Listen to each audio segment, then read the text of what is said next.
And if I was the citizen of the city of Lamar, what would I want from my mayor? I would want to hear what he has to say. I'd want to be able to have that opportunity to ask a question, maybe not in its own place, but I'm learning as I go. Well, I think And that's in this whole concept of social media and the wider connection with our community. It's going to be a learning process, and we build those boundaries as we go. And I think we've learned a lot, especially during COVID, because in COVID, I was lambasted. I was just totally destroyed a few times because of decisions we made that people didn't agree with. But those are the risks we have to take to engage our community, and sometimes it's not pleasant.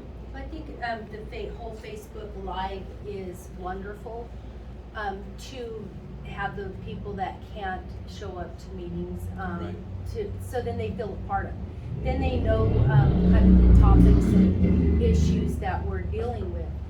As far as like responding then, I don't know about that, because a lot of viewers, they can call Mayor Ayala, they can call any of the council members, they've got our phone numbers, they know how to get a hold of Rick or Bill, so I think it is great in that aspect.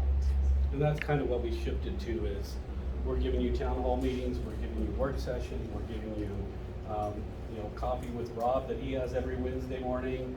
We have council breakfast and council things, so we're giving the tools they need to make this, but They can come or Yeah. not, so. but at least we're offering it. That's the main Absolutely, thing. yeah, and it's important. Mike? I think the biggest thing to look at is the mayor is not on Facebook during this.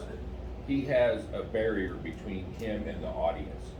And then at the end of the meeting, she'll come up and say, okay, I have some comments or questions, do you want to review those? Then it gives the ball back to the mayor, whether he can decide, okay, we've been here for 5 hours, no, we're gonna respond those offline, or yes, we'll take questions now.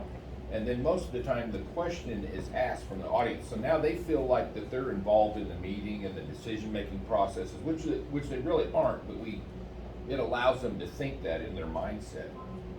And most of his questions are, okay, we'll get back to that person with the information, and then the staff can follow up later on down the road so that those decisions aren't made, so we don't open it up to more of a discussion back and forth. We don't do the back and forth on Facebook during the meeting at all. Okay. Okay, that's more clear, yeah. Yeah. Okay. And this is running All right. short, but this is a great first one. We broke the ice. Some of you may or may not have known each other before. Next one will be us hosting in London.